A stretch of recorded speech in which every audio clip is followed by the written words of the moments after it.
Sirah Nabawiyah.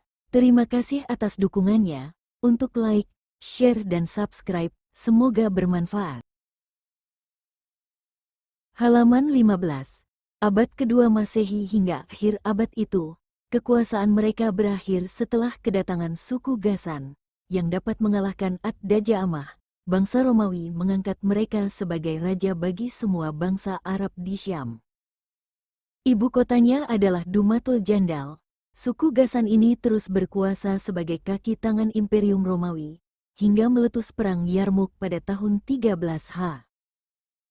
Raja mereka yang terakhir, Jabalah bin Al-Aiham, dapat ditarik masuk ke dalam Islam pada masa Amirul Mukminin Umar bin Al-Khattab. Imarah di Hijaz. Ismail menjadi pemimpin Makkah dan menangani Ka'bah selama hidupnya. Beliau meninggal pada usia 137 tahun. Dua putra beliau menggantikan kedudukannya, yaitu Nabat, yang disusul Qoidar. Ada yang berpendapat sebaliknya. Setelah itu Mudad bin Amr al-Jurhumi. Maka, kepemimpinan Makkah beralih ke tangan orang-orang Jurhum dan terus berada di tangan mereka.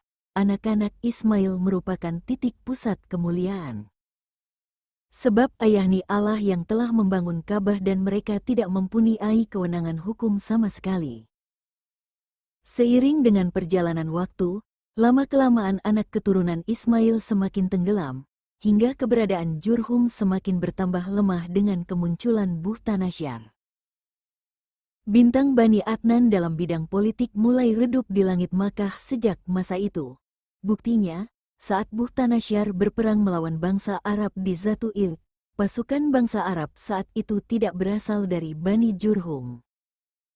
Bani Adnan berpencar ke Yaman pada saat Perang Buhtanasyar II, tahun 587 SM, lalu pergi bersama Ma'ad ke Syam. Setelah tekanan Buhtanasyar mulai mengendor, maka Ma'ad kembali ke Makkah, namun dia tidak mendapatkan seorang pun dari Bani Jurhum kecuali Jursyum bin Jalhamah. Lalu dia menikahi anak putrinya, Mu'anah, dan melahirkan Nizar. Setelah itu keadaan Bani Jurhum mulai suram di Makkah dan posisi mereka semakin terjepit. Seringkali mereka berbuat semena-mena terhadap para utusan yang datang ke sana dan menghalalkan harta di Ka'bah. Hal ini membuat murka orang-orang Bani Adnan.